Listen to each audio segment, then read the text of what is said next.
Okay, pancreas. Remember, to find the pancreas, what you're going to do is take the greater omentum and lift it back. Let's get these intestines out of the way. And when you lift that back, you're looking under the stomach between the liver and the spleen. And this glandular material looks like cooked ground beef. It's nodular and it's brown. And you've got your pancreas. And you've got the head of the pancreas along the duodenum, the body of the pancreas under the stomach, and the tail of the pancreas next to the spleen. Okay. Now we're going to skip adrenal glands for now because we're going to find those with the urinary dissection because they are retroperitoneal as well. And then ovary and testes. I can't show you ovaries, this is a male cat. So I'll come around the room for those that have females and point those out, and then you can share the information with your other teammates. But the testes are in the scrotum, and that's going to be a dissection for next time as well when we do urinary and repro. Alright, digestive structures. The first thing we're going to do is remove the head for sagittal sections so that we can see oral and pharyngeal parts. And I'll come around and tell you which partners will be removing the head, and that's going to be based on how good the neck vessels are. And which partners will be doing the dissection of the masseter, parotid gland, and submandibular gland. For those that are removing your head, you're going to do this just like the tail. You're going to make an incision just below the larynx, which is the big cartilaginous part at the top of the trachea, and go all the way down until you hit the vertebral column. Just like we did for the tail, this area is just thicker. Turn him over. Like this. All the way around until you are at the vertebral column. And then once you're there, you're just going to give it a twist, just like you did the tail. Now the head is removed. Okay. Now, you're going to use the cutting blocks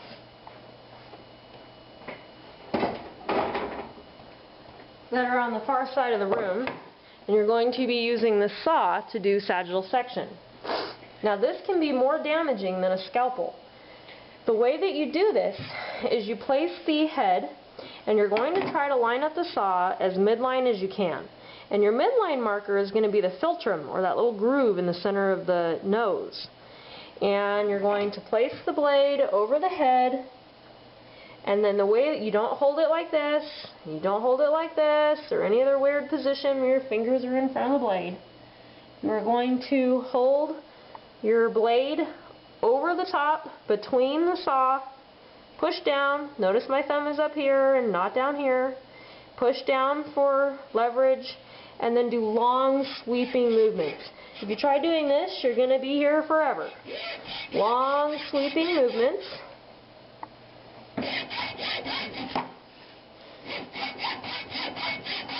And the first time I demoed on this, I didn't pay attention to the cat that I chose to demo on. And this cat was like the biggest male tabby I've ever seen in my life. His head was like the size of a bowling ball. And it took me forever to do this dissection. That's slippery. And once you get towards the bottom, you want to be careful not to hit the table. So move the block close to the edge so it's not hitting the table. And get down through the lower jaw, mandible. Okay. Blade has a hard time going through soft tissue, so you may need to use your scalpel to get through the skin at the bottom.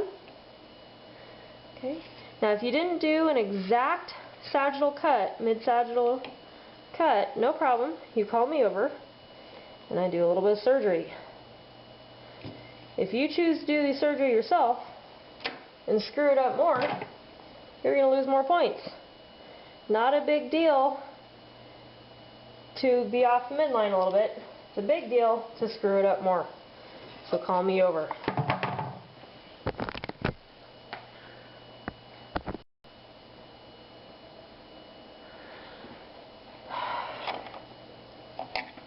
Okay, so you've got oral cavity, nasocavity, nasopharynx, oropharynx, hard palate with bone, soft palate, and then beyond the soft palate, this common area is laryngopharynx, and then anteriorly you have the larynx and trachea, posteriorly or dorsal you have the esophagus, and this connective tissue piece, cartilage piece with elastic cartilage is the epiglottis to cover the airways when we swallow.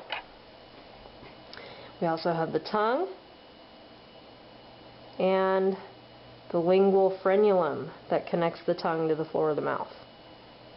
How's that brain structures in there? Interesting. Alright, we can also see the trachea anteriorly and the esophagus posteriorly, this is belly side, in the body end. Okay? And you can see the esophagus is a collapsible tube, whereas the trachea is always held open. Okay, so for the glands and muscles, what I've done here is remove the skin from one of the lateral sides of the head, preferably the least squished up side of the head. And what you want to do here is the goal is to remove all of this connective tissue, this fascia, from over the muscle and the gland without cutting the gland off. So our parotid gland is right here. He's got a nice big parotid gland. And if I push on it, I can see that it's nodular like beef, cooked ground beef. And that masseter muscle is going to be right under here, going from the zygomatic arch to the mandible. So a lot of the times you can lift up and pull the connective tissue away from the skin, from the muscle underneath, and then just remove that connective tissue off from the masseter. Some of its epimysium came with it, but this roundish kind of ball of muscle on the side is the masseter. Okay. Now the tissue over the gland, you don't usually want to use a scalpel. You want to just try to grab it with your forceps and kind of peel it from the parotid gland. Because if you use the scalpel and you go too deep, you'll peel this gland right off. Okay, so you can see how I'm just gently removing this superficial layer. And there's our nice parotid gland there. Okay, now the submandibular is going to be right underneath that. So again, we have some tissue here to remove. This is hard to do without someone holding this for me, but pull and remove.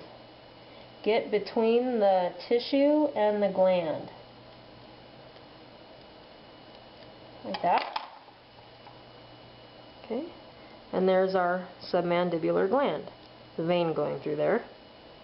Okay, submandibular, parotid, masseter muscle.